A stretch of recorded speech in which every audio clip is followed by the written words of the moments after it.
You were listening to episode 116 of the Game Deflators Podcast. My name's John, and I'm joined by Ryan. Hey, everybody. Here at the Game Deflators Podcast, we like to talk about games. We've recently picked up games we're currently playing, and we touch back on 2008 in this week's Inflation Deflation Challenge.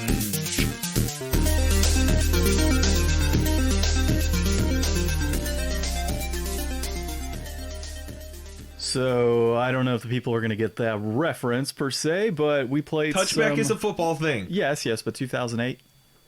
The year the game came out. I get that. I'm just disappointed, Ryan, after we get blitzed and the confusion that was happening with blitzed and Arizona and what that could actually mean. This one, I just don't know what it meant. Well, Blitz COVID testing, people. Let's get checked. That's exactly what it was. So this week we played some Blitz the League 2. And if you listened last week, you would know what touchback on 2008 meant from the get-go. Also in this week's episode, we're going to talk about some cool articles and some interesting ones. So a professional gamer recently, I think it was, is it Zuma, I think is the name? Mm-hmm. Hanging it up. Had a thumb injury, decided to retire at 25. Don't we wish we could all retire from gaming at 25? Are you in this thing, dude? I cannot scroll down on this article. The next article we had is going to be based on a Nintendo, of course, dealing with more legal issues, this time in Canada with the Joy-Con drift.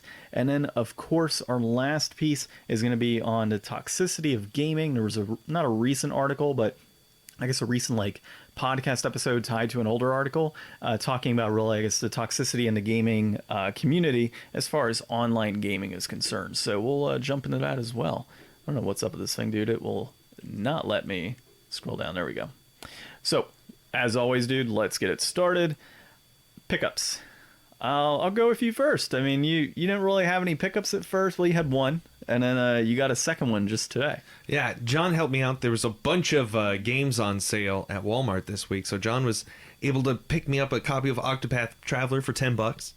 So I will be paying him for that, so I'm counting that as a pickup. Yep. Personal win. And then on top of that, the Monster Hunter Rise demo for Switch is out. I picked that up and played a couple hunts. Surprised at how well I remembered, because Monster Hunter World's the only Monster Hunter that I've played. And I was playing the Charge Blade, and I had to re-look up the controls just to see what it was on Switch. But it felt very much the same. I was able to kind of get right back into it and start doing cool Charge Blade stuff and having fun, showing other people the demo, and those people disappointed me by being like, no, man, this really isn't the game for me. And I'm like, dude, what do you mean it's not the game for you? It's the game for everyone. Monster Hunter is everybody's game. And now everybody on Switch, I'm telling you, this game is going to sell a bajillion copies, I bet. I bet this will be the Monster Hunter that, really breaks it open in the West, and everybody's going to get this one. Bajillion copies? Dude, I don't know if it'll do Animal Crossing numbers, but I expect this to do at least as good or better than Fire Emblem Three Houses did. Is bajillion a legit number, Ryan? Is it after a trillion you have a bajillion, or is it zillion, then bajillion? I think after a trillion's a quadrillion. A quadrillion, and then we go into bajillion. Okay. I think bajillion is a higher number. A much higher number? Yeah, I think so. In a number that's only achievable with sales from Monster Hunter Rise. If you keep counting, you'll get there one day. At some point, right? You might be dead at that point. Start from 1 and go to bajillion. Well, dude, good stuff. Of course, Octopath Traveler is a great pickup. And coincidentally, I also picked up Octopath Traveler. Oh no, who would have thought? So yeah, those Walmart deals this week were insane. So if you were lucky enough to pick some of those games up, I personally got Xenoblade Chronicles Definitive Edition for $10 on Switch, Aladdin and / Lion King on the Switch as well, Octopath Traveler, and then I also picked up the Quantic Dreams collection, as well as Spyro Reignited, 7 copies, of Spyro Reignited, and yeah, it's quite the pickups, dude. And there were some other games, like Ni no Kuni was sitting at $10 on the Switch. And was that the remaster? Yeah, it was a remastered version. I didn't see it at my Walmart. I could have hypothetical. Oh, and I got the Sims 4 as well for my wife. So I know she's wanted to play that one. That was also $5. So a lot of good deals this past week. Wonder what happened. Just clearance stuff that they were going to get rid of. So sometimes it depends on the Walmart. It's like a case by case basis. So I'm not going to say where you could find it because obviously I want to keep those secrets to myself. But basically what ends up happening is Walmart corporate looks at how much stock is remaining in a store, and they're like, yeah, you're not going to sell that. It's been sitting there for however long. So it's one of those like 86 situations. So it's like they have to toss it. But Ni no Kuni on the Switch? Dude, I would think the same thing for Octopath that was Traveler like and Xenoblade. I thought that was like newer though. I mean, all of these are. I'm not saying newer. Xenoblade is pretty new on the Switch, also. Yeah, but like Octopath, that was like a year one launch for the Switch, so that's been out for a while. It was, but there's a variety of other games that are year one launches on the Switch that are still for sale. So I mean, it just happens. Like Bomberman R, for example, I just saw it at the shelf in my Walmart the other day for like $15, and I picked up Quantic Dreams and Xenoblade for 10 and 5 respectively. Mm-hmm. So I think it just depends on the stock really, and it is a store by store basis. So sometimes you can walk through a Walmart and find a killer deal. Yeah, I mean I've seen games for 3 cents, not ones that I've wanted, but it's one of those things that Walmart's going to throw them out anyway. So the corporate team, what they do is, like I said, they say, hey, you only have X amount of product or whatever that hasn't sold. You're going to have to go ahead and send it back. So what the team there does locally is they just put it at a ridiculously low rate. So rather than throw it away, they get the money off of it because they're going to have to throw it away anyways. Like they literally trash it. Like that's what I was told they do. So I talked to a rep about it the other day or yesterday. But so that was all the pickups. And then I have another pickup that I will mention at the end of our inflation deflation segment for Blitz the League 2 that I picked up just before you got here. So that'll be here Monday, I think. So I'll talk about that later. But currently playing, I started to play, what's it called? Jade Cocoon. And then was like... More Apex Legends. Yes, me and John are both still super hard into Apex. Holy crap, dude. So... What level are you at now? 55, 56. I think. Really? No, 58. 58. I think I'm getting closer to you, and I did find out my KDR is like a 0.83. Yeah, yours is higher than mine, but I play a support character as well, so I'm not always like... Well, and you've got like a lot more kills. Like your balance is like in the 400s to something, and mine's like 2 something to like 190. Oh, gaming wise? Like killed to death. Like I've died like 250 times and killed like 180 people or something like that. So my numbers are way lower, so my spread isn't as wide yet. Yeah, I've played a lot of games, and a lot of what ends up happening is you play with a bunch of randos, and there's only so many games you could drop into and get picked off in those stupid apartments without having the chance to even fight back. Yeah, and sometimes it's just out of your control. Like you can't do anything. So I had like games yesterday where I was getting 3 and 4 kills yesterday with no problem, dying one time. I think we ended up winning 3. Oh, and sometimes you die more than once too. Yeah, so I won 3 matches yesterday in the teams I was with. One of them we just got carried like hell. Yeah. Or I did. So I ended up dying. So here's the funny part. So I'm playing with Justin, and we're in the World's Edge location, and it's one of these particular areas, but we see like the black market from Aloba sitting there, and I go, hey, there's a black market there, we should probably go in the opposite direction because there's probably a squad there. And then our partner, who's like level 500, super cool person too, actually we friend requested him. We played multiple games with them afterwards. It was a lot of fun, but in that particular instance, he's like, oh, I want to go to the black market. I'm like, no, dude, like we gotta go. And our guy found the vault key. So we're like, let's go to the vault. Yeah. Justin gets bombarded by 3 people. And I'm like, well, what the hell? So I'm trying to fire at them. They hit me with a sniper when I'm trying to like, rush out of there at that point. Because like I was already halfway. And Justin's like, no, let's go get the black market. So I rush back to be like, all right, well, if he's going to go there, he has to have support. We're not going to just leave him and drop him, right? So I get taken out. Our guy that's with us picks Justin up with his recovery, but didn't get me in time because they were firing. Like there was just a major crossfire happening like right where I was at. So he somehow got Justin, didn't get me.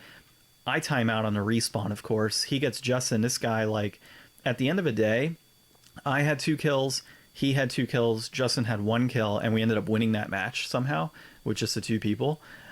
Which was pretty cool, but it was funny because like when the next match started up, even though I had timed out on the respawn, when it was like champion squad, I was the top ranked player in that one. Oh yeah, because I had dealt the most damage and had the tied for the most kills. So it was pretty funny when that happened. And I lost a game, and like in the next game, one of the guys on my team got paired with like the previous round, because it always shows the previous round like leader and his squad. So like that asshole was just on my team and died first. How does he get to be paired up with like the winner of the last round now? And how are we in the same match again? Like, usually I would expect there to be so many people you wouldn't necessarily be in a match with somebody who you were just in another match with. Well, I've had a couple instances where I get paired up with literally the same two people. I've never seen that. It was so random. It's happened a couple times. That's crazy. Where like I've just gotten paired up. So yeah, sounds like that's our currently playing, and obviously you played the Rise demo a bit. Yeah, Monster Hunter Rise demo. Check it out. It's super awesome. Go Yeah. Chargeblade. Yeah, you know what else to check out? Go check out our Facebook and Instagram and Twitter pages. So you got at the Game Deflators on Facebook and Instagram, at Game Deflators on Twitter, and of course thegamedeflators.com. And last but not least, podcast applications. You're listening to us on one right now. Go ahead and find us on Apple Podcasts, Spotify, Google Podcasts, if that still exists. Amazon has whatever podcast thing they're doing. Anywhere podcasts are fine, find us. And if you don't see us on that application, let us know in the comments, and we'll try to get on there. And once you're done listening, leave us a review. Exactly. 5 stars, but if you can do 6, do 6. So I don't have any trivia. I don't know why we keep forgetting to do trivia, but... Because it sucks. It doesn't suck. We're bad at it, Well, and we look at bad trivia. yeah, we do look at pretty bad trivia. What we got to do is, I always had this concept of shitty trivia for shitty prizes. I used to do at a convention years ago. So we got to do something along those lines. We got to just do shitty trivia. Mm-hmm. Well, we've been doing that. We could do that well already. We can do it well, but can we make it shittier is the question. Oh my gosh. Well, that being said, we don't have any trivia this week because we just did not prepare correctly. Okay, here's a trivia without looking. Look at me. Don't break eye contact. I'm the captain now. What is the first game on your shelf? The first game on my shelf? Top left. Top left. It's a 007 game.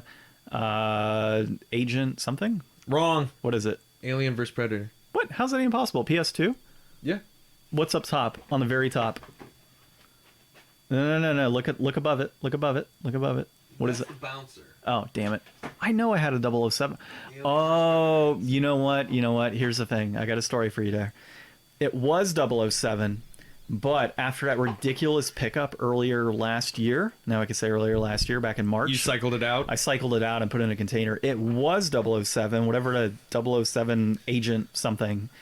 It was there. It was that game. So yeah, it's like now the story. It's now Alien versus Predator. All right, you got one more. Huh? One more. You got to pick one more. I can't just go out like that. Oh, well, that was the only one that I thought you would like realistically have like A chance? a chance at getting. Yeah. I mean, what's the first PS3 game? What's the first Sega game? Don't do Sega. I don't know what the Sega game is. You're gonna choose Sega, aren't you? What's your first big box PlayStation game? My first big box PlayStation game? It's not Midway Arcades. Is it Discworld? 3D Lemmings. Damn it. I should have known that. No, I shouldn't. All right, let's get See, into our I articles. knew like the first one would be the best one. Yeah, that's true. That was a pretty good one too, though. Okay, so professional video gamer at 25 hangs up controller over thumb injury. This is by Adela Solomon at NBC News. I don't think we've done NBC yet. Maybe. No, but I mean, that's part of the appeal of this article for me is just that, like, so in this article, they mention how, gaming is becoming a mainstream thing. And I think that, like, if anything really speaks to that, it's the fact that, this is being brought up on NBC, like a professional gamer retiring because of a thumb injury. Like, that is not something I would expect NBC to care about or consider news whatsoever. But, like, that's a tell for the times we're in. And especially with the rise of the esports, communities and, like, especially prize pools. They mentioned Fortnite had, like, a $30 million tournament last year. Like, I've been talking about Dota 2 on the podcast for, like, a long time. I need to get back into that. Because I've been seeing matches going on, but I haven't been watching. I need to watch. So pretty much one of the things, so it's Zuma, right, is the name of this guy at 25. So I wish I could retire from professional gaming at the age of 25. He's a Call of Duty player. Call of Duty player, played a lot of Warzone, had been doing it for like 8 years. So for anybody aspiring to be a professional gamer, this guy was putting in like 10 hours a day of video games to get to where he was. Yep. Like you and I are maybe putting in 3. on Apex. So like there's people that are playing tons and tons of Apex. And I'm not like a serious player. No, exactly. And I'm not like a serious player. I want to be competitive when I play, but at the same time, I'm not going to sit there. I make plenty of money doing what I do on a normal day-to-day basis. So, you know, I'm not going to sit there and do 10 hours of games all day unless it could equate to millions of dollars in sponsorships. You know, we'll see. We'll see. But that being said, he pretty much was like, look, with this thumb injury, I don't think they disclosed exactly what the thumb injury was in that article. I don't recall seeing it. But he was like, nothing in medical jargon. Yeah. Wait, what? It's a medical jargon? No, I didn't see any medical jargon. Yeah, I would have caught that for sure. But yeah, so he pretty much is like, yeah, this thumb injury doesn't let me play to the best of my ability of those that are the best in the world, and I'm not the same person I was before. So, well, he's no spring chicken. He's 25. He's 25. Yeah, there's some 16-year-olds out there. Like every year, somebody younger and they're ready to take your spot. Yeah. Dude, I was playing with 10-year-olds yesterday in Apex Legends, which was interesting. Probably the worst experience I've had in my life playing Apex Legends. I was in a game with two kids. One of them was like 7 and the other was 11. And the 11-year-old's like, "You're how old?" And he's like, "I'm 7." And it's like, oh my God. Oh my God. And you're just like, I never play with a mic on, and I'm just like, this is so weird. I was playing. We're gonna lose. I was playing with a mic on, and I got pretty pissed off because this 10-year-old decides that he doesn't have enough time during the first ring to go and recover me with full health and purple shield after I took out an entire squad to save their asses because they jumped into an entire squad. So I got 3 kills out of it. And they decide, well, we're going to leave the best player on our team behind because we just don't have enough time to go get them in the ring and recover. I'm like, okay, yeah, fine. So I, of course, quit right on that. I'm like, screw you guys. Which I probably shouldn't have because then I don't get the kills, I don't think, registered if I quit. No, if you quit out, I don't think you get any of the experience. Yeah, I was like, whatever. I don't care at that point. Like, usually, is there a cutoff? Like, for me, if I notice that my squad gets to, like, the top 10... Yeah. I'll just like hang out and watch them finish the matchup. Yeah. At that point, I was like, I cannot sit here and listen to 2 children bicker at each other and talk for the next like however long they're alive. And they were trying to avoid battles. So it's like they were going to be hiding. So what am I going to do? Like sit there and listen to 2 kids for another 12 minutes? Yeah. I'm like, I'll take the 3 kills off and go do something else. Like I don't care at that point. But that being said, yeah. So this guy's retiring. And I do think it's pretty interesting overall. And it's interesting to see, like you said, this is getting some mainstream hype in a sense. And I mean, I wouldn't put it, you know, it wouldn't be any different than, say, a football player or a baseball player having a severe thumb injury. You know, it depends what you got. But, you know, when carpal tunnel and thumb injuries strike in gaming, I guess it's too much. You just can't do it anymore. And you got to hang it up. Which, how do you think he hangs up his controller? Does he wrap it around the controller or whatever cable he's playing, if there's a cable? Does he have a wireless and he hangs it up on the wall? Like, what are we talking here? Is he hanging up a mouse? Is that mouse wireless? I don't know. So many questions, Ryan.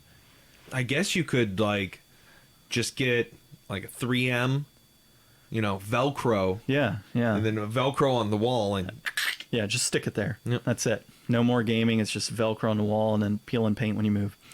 All right. Enough on retiring gamers. Kind of jealous. Number 2 article that we got here is a Switch Joy-Con drift issue, you know, that's still occurring, and Nintendo is now facing potential legal trouble in Canada, US, and across Europe. Ryan, I have actually managed to go through 2 articles this week without fumbling. It's a miracle. But this well, you know who didn't fumble? Well, I guess in our Blitz game, we both fumbled. Yeah, so this was Joe Scrubbles at IGN. So we all know about Joy-Con drift. It's been an issue. There's several states, I think it was like Illinois and a few others in the United States at least, that have Joy-Con drift class action lawsuits out. I think this was Quebec, if I recall, while reading. So there's a group in Quebec that is now also suing Nintendo via class action lawsuit. And then, of course, you have Europe has class action lawsuits as well, all across the, I guess, yeah, all across Europe. I mean, you got to drop the ball pretty hard to get Canada mad at you. You know what? You're right. And we do have Canadian listeners. We do appreciate you listening.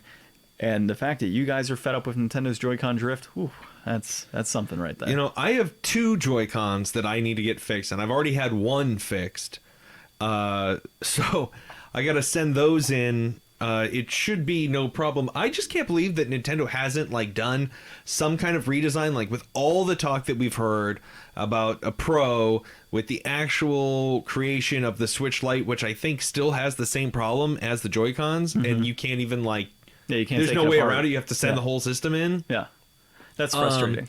Yeah, like this has got to be the biggest thing that I can remember since like the Red Ring, as far as just like a ubiquitous problem. Like loads of people got the Red Ring and loads of people are getting Joy-Con drift, and it's not as bad as Red Ring because you don't have to part with the console in most parts. You know, you could just send the controllers back in, get a Pro controller, buy a new set of Joy-Cons. Like, I'm sure before this became like as well known an issue, and for people who aren't really in the know, they just probably consider it like, oh well, it's just kind of broken, I'll just go get a new set of $80 Joy-Cons.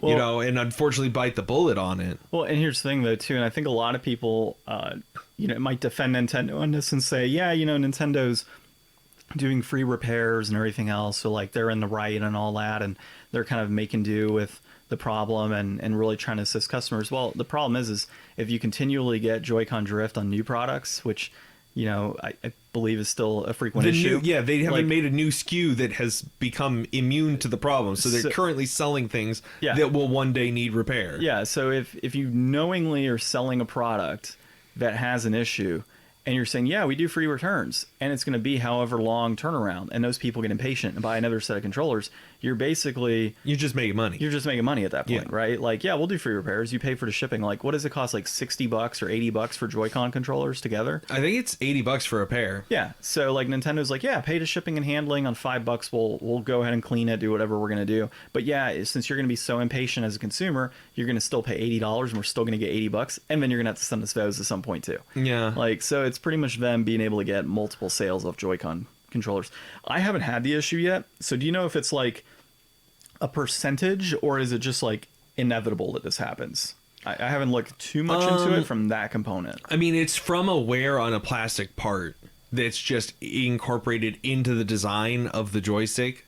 So, like, I mean, there's always the off chance that you just don't use yours like frequently enough or regularly enough or intensely enough, I guess. Like, I'm pretty sure playing like that, like 100+ hours of Cave Blazers and just being constant like on the joystick, you know, like I put like a lot of it onto that, and that's when I really started noticing it happen, was during that time. So if you're playing like more chill like RPGs, or, you know, things that aren't like as twitchy, yeah, I can see that. Like, the only major thing I played on the console that would require a lot of movement would probably be, well, two things. So Mario 64, when I played on there, and then of course Mario Odyssey, or like the two biggies that I would have done a lot of movement of that controller. Other than that, you're right, man. It's usually like a few platformers here and there, and then Ring Fit Adventure. Yeah. Like, I've got quite a few Switch games. Well, not quite a few. Maybe like 20 or 30, but I've seen people with loads more than that. But a lot of what I play on the Switch is, you know, just general kind of sit back and chill type lighter stuff. Yeah, a lot of what I've been buying is PS4 just because I play that more, and eventually PS5. So, yeah, I mean, if you're having a Joy-Con drift issue, of course, you're not the only one. It is, of course, now in Canada becoming an issue with, I mean, it's probably already been an issue in Canada, but now a class action lawsuit. So, Nintendo, you pissed off the Canadians. That's a big no-no in this part of the world, I guess. Next thing we got here is Toxicity and Gaming, and it being dangerous. So here's how to stand up to it. So this is by Rabindra, or Robbie Rattan, and Dimitri Williams. And they initially wrote this article via Wired. So this one, you know, and Ryan, you can kind of go into on your experiences, but like my experience, like even just recently while playing Apex, I was sitting on there and I picked Lifeline because that's the character I prefer to play. And the second I get on there, man, and I mean, I don't know if anybody will get offended by this pretty much, but like, you know, the first thing they say on there is like, if you're black, go kill yourself on the game. And I'm like, okay, so I picked a black character. So now you're assuming I'm black. And I'm guessing pillow pants. They're assuming, what's his face that had the pillow type pants, not realizing it's a Clerks 2 joke. You know, the can't touch this guy. MC Hammer? Yeah. Aren't those like pillow pants or I don't know. They're interesting pants. They're interesting pants, and they pillow out. But yeah, so they said that to me, and I'm like, what the fuck? And the whole time they're talking Spanish, thinking I don't understand any Spanish, and they're just saying racial slurs the entire time in Spanish. And I'm like, are you kidding me? Like the whole time I'm playing this, and come to find out, they're both Mexican while I'm playing the game. I'm like, really? Like after, not to get political, but like after all the like issues that you might have had over the last several years and concerns and for Mexican Americans and, you know, and also being out of California because they were like 49ers Gold Rush something and some other name. And then you're like telling somebody else who would technically be of color to go kill themselves. And then at the end of the match, they both went down. They come to me. I like rush up to heal one of them. I get bombarded by 3 pillars like, oh, fuck you and everything. Like, you're a terrible player. I'm like, you guys went down first. Like, you rushed in. I came in as a support character to try and revive you in a timely manner. And so you're like saying racial slurs. You're cursing in Spanish.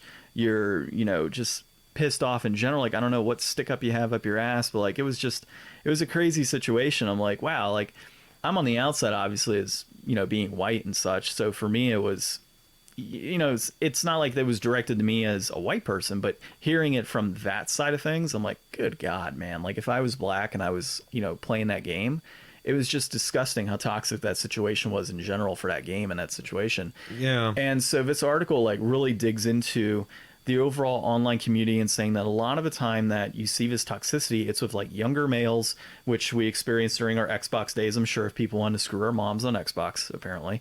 And, you know, it's usually younger males who go through and do this because of the, you know, the anonymous aspect of being across wherever, you know, and nobody like really knowing who you are. But nowadays you have like the threats of, you know, doxing and everything else that you can actually find somebody's public information and like actively seek them out, which is insane, the type of world we live in. But the article really does kind of dig into this. And the one thing I got from this that was really interesting was the way to deal with it, at least in their perspective. And what often works, even though it might not always, is telling somebody just like to stop being toxic in a situation. If you like just call like people out and just don't let them like run away with it, like these people are so used to not being challenged at all. Any type of challenge results in, you know, what'd you say to me kind of thing. Like it makes them kind of stop and realize that, you know, it's not acceptable and you're not around here to accept it. And I mean, I don't know, in Apex, at least, it's very easy to report. Like reporting a player is super easy. It isn't for me. All it does is it sends me over to a Sony page and it says, you can block the player. That's all it does. It doesn't give me an option to say they did something in game and here was the issue. I don't even get that option. I don't know why. So it's weird, but like, you're right. Like I saw it initially and I reported a player a while back for some stuff that they had said to me in game too. And, you know, I'd say like, I can't take it and everything, but it's like, you know, sure, I can take it, but the last thing I want to see is like some 10-year-old getting on there and they're getting cursed out by some adult because the kid can't play the game right and they get matched up with them. So like, that's a situation where it's like, it's not necessarily because of me that I'm reporting, because I don't really care personally if somebody says something to me, like I can take that. It's an aspect of somebody else hearing that and like a child being on there and having to deal with that situation. So, I mean, we live in a society nowadays where like behavioral health is like one of the like core things going on. Like people are having so many issues with behavioral health. And if I'm like a 12-year-old kid who might be, you know, looking down on myself, like I'm just insecure in general, and I get on there and I've got some adult yelling curse words at me and everything else, like, you know, what are the chances that kid goes off and like commits suicide or something, you know, because of what they've heard online? I mean, according to the article, like the chances are like a tenth of players. With another where was it? So here's like some of the numbers that they say. So the Anti-Defamation League did a survey of 1,000 gamers 18 to 45, and they found that 81% of multiplayer gamers overall experienced some form of harassment, and 64% of respondents felt that toxicity impacted them, with 11% reporting depression or suicidal thoughts, and nearly a quarter saying that they had quit playing certain games as a result of these negative experiences. Like, these are not just, you know, like 1% of people are being snowflakes and taking things too hard. You know, like this is troubling. Like I remember when I was young, I was definitely a little asshole with my friends on Xbox Live, but I mean, we didn't take it to like someplace racial. You know, like there's ways that you can like have fun and be a little bit of a bastard online without like really hurting anyone. Like you can like be rambunctious, but like to be like, you know, truly toxic and like saying things that are just inappropriate and you know they're not appropriate is different. So, you know, there's no place for this type of action online. And I think that, you know, what they say in the article about, you know, developing systems or, you know, making it easier to be able to report players and have like some actual ramifications. Like obviously those systems themselves can be abused, but that's not a reason to not invest in trying to combat this, because these are big numbers. And especially if, you know, it's pushing people away, 11% of people having depressive and suicidal thoughts and a quarter saying that they quit playing games. Like as a publisher, all you care about is numbers, and those are numbers leaving because of people on your platform. So you could do a lot better to silence those really, really bad actors than losing a quarter, you know, of your player base to this. Yeah. Yeah, I mean, that's significant types of figures that are on there, and I completely agree with you. And I completely agree with the article. Like, it's gotten to a point. I mean, it's been there for years, obviously, with the Xbox and PlayStation during the first online days and everything that would be tied in on that. And I remember experiencing that when I was younger, and, you know, like you said, being a little asshole, you know, at times too. But it was never anything to the lines of, you know, telling somebody to go kill themselves. No, you just tell people you suck. Yeah, you know? Like... And just, you teabag them and you grief them when they die. Like, you could do that stuff. Yeah, like when I was playing yesterday, it was there was a situation where this guy had died and he was like, no, like I'm not gonna be able to get your ass and everything. Like it's impossible to go get you. And you know, it was just, there was joking stuff, and the guy stayed on and he played with us and everything, and like it wasn't a big deal. But yeah, there just comes a point where like, if you're playing and you don't have anything good to say, just don't say it. Yeah, like, unplug your mic, yell at your TV. Yeah, or quit the game. Everybody doesn't have to hear you. Like at that point, quit the game. Nobody wants to hear it. And Apex does make it kind of difficult to mute somebody in game, I think. I know right before the game, it's like mute team. Yeah, you can mute the team, but like in game, I don't think you can mute specific players. I don't believe. Like, and if you can, I've had difficulty in doing it. Well, I guess that's any other comments you got on that one, man? No, I mean, we brought this up during our game trends to end in 2020. At least I did at one point. And, you know, I'm glad that we found an article that's like backing up that stance and pressing, you know, its importance, and has been done by, you know, professors at like a legit university. Like, these are numbers and these are things that I feel like people need to acknowledge and really work towards, because we are, you know, seeing our favorite hobby pop up on NBC News. And, you know, I'm sure that like professional players like him, like he's worked his whole life to get to the point where he's at, and people probably think he's some snotty dude yelling obscenities into a mic because of the way we're being reflected as a whole by these type of people. So if you're online and you're playing, you know, do what the article says. Like, just be like, hey, stop being toxic, you know, get muted, get reported, you know, try to shut those people down where you see it, because it's something that you can do positively, and you never know who is in that room without a mic that's hearing those things, that it might be really affecting, and hearing you say something is going to turn them and be like, you know, not everybody is an asshole.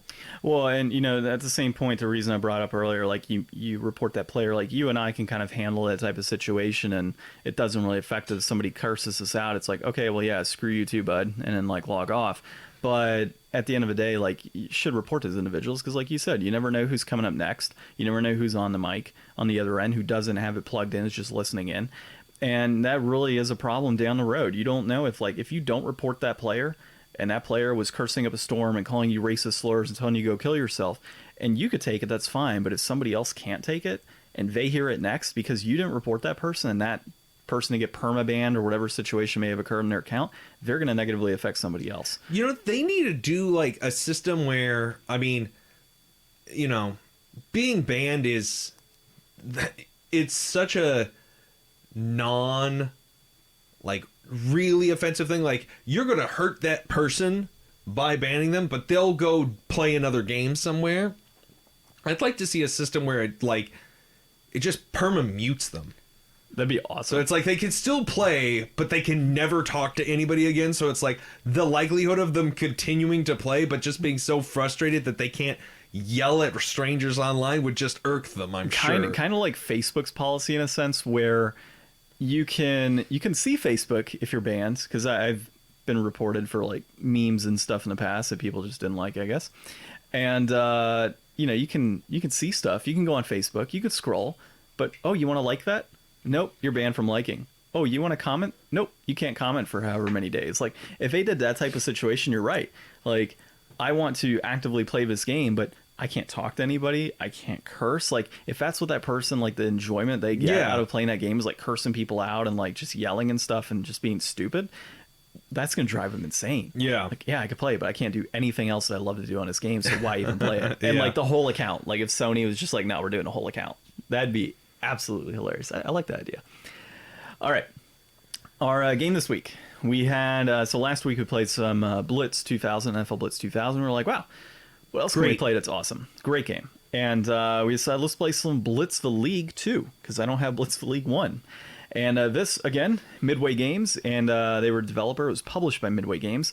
And as Ryan said, it was a touchback to 2008, so October 2008 was the release.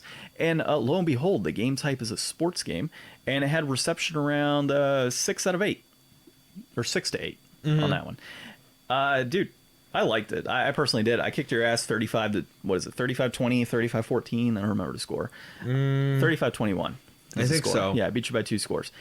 Took a little bit to get used to controls. Me being... There's a lot more going on in this one than in last week's. So the last one's that arcade-style game, right, where you pick your play really quick. You got like 10 seconds to pick it, and it's just consistent, like, you know, 30 yards for a first down for this game, and you don't have like X, Y, Z or anything along those lines. You're just pointing in a direction you can pass that player, at least in NFL Blitz 2000.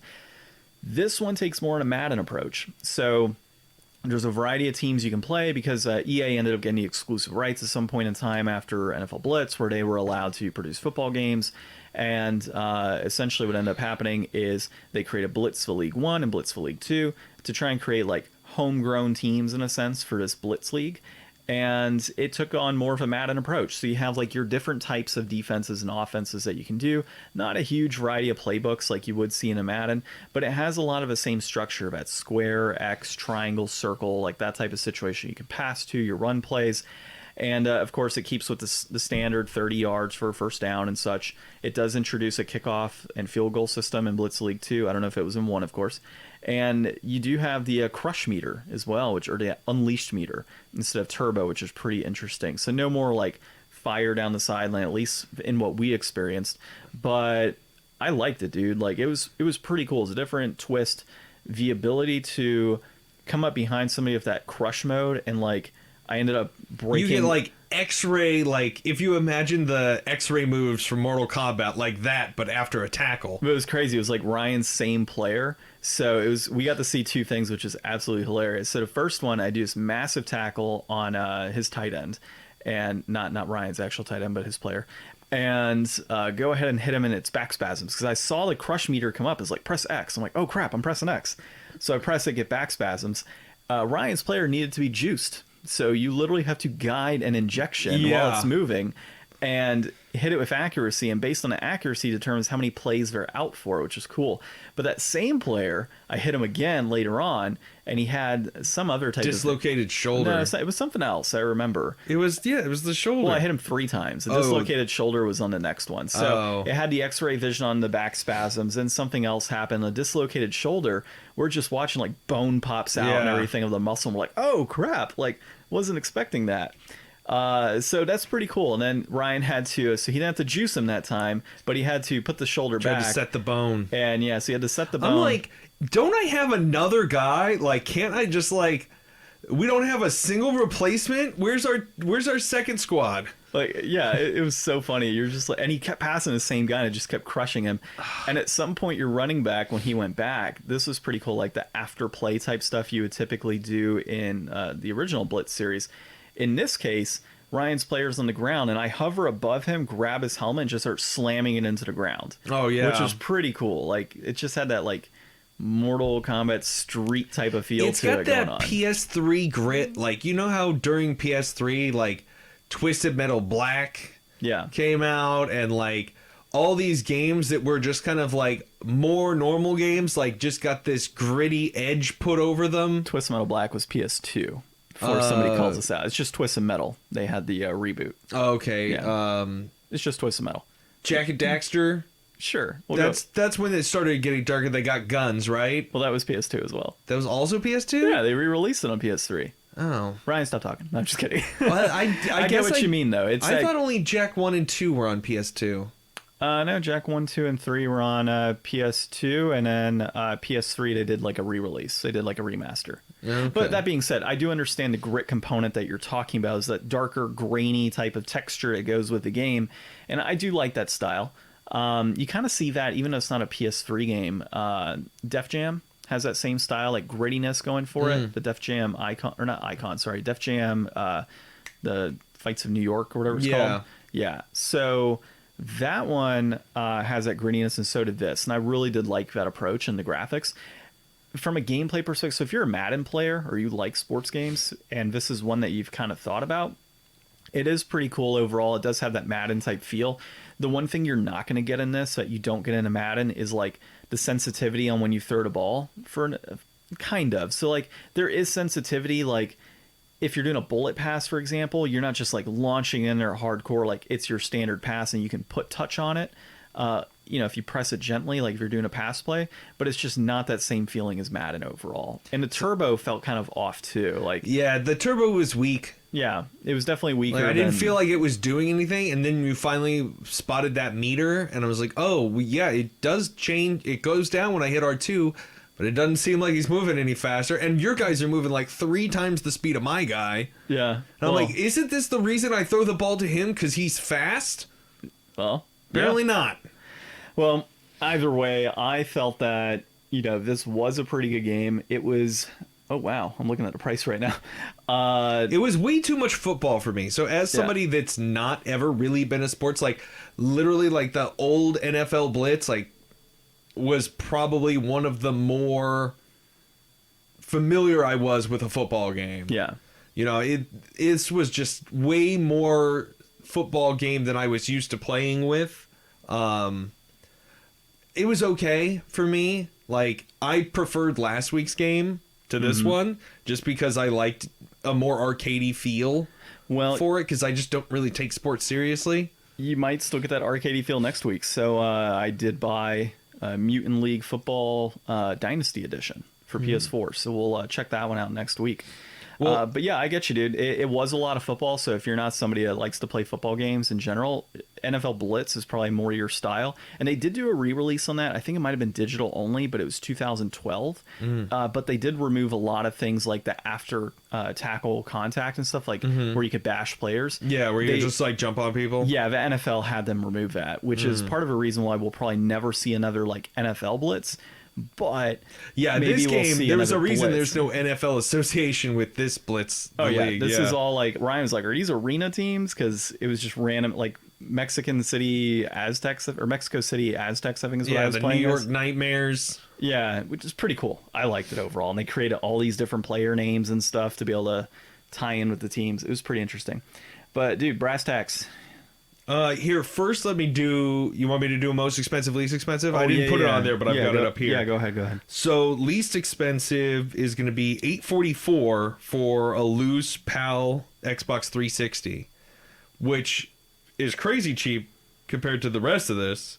And the most expensive is the Xbox 360 complete in box for $54.97. Which isn't far off from this one. Yeah.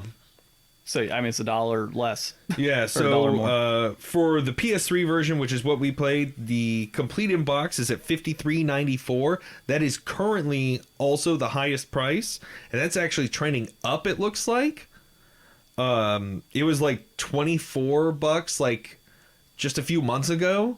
This has shot up really recently for some reason, and then loose $35, and that peaked at $43.25 back in October 2008 when this game first came out. So I remember when I picked this one up. And that's pretty steady right now. I picked this one up last year, actually.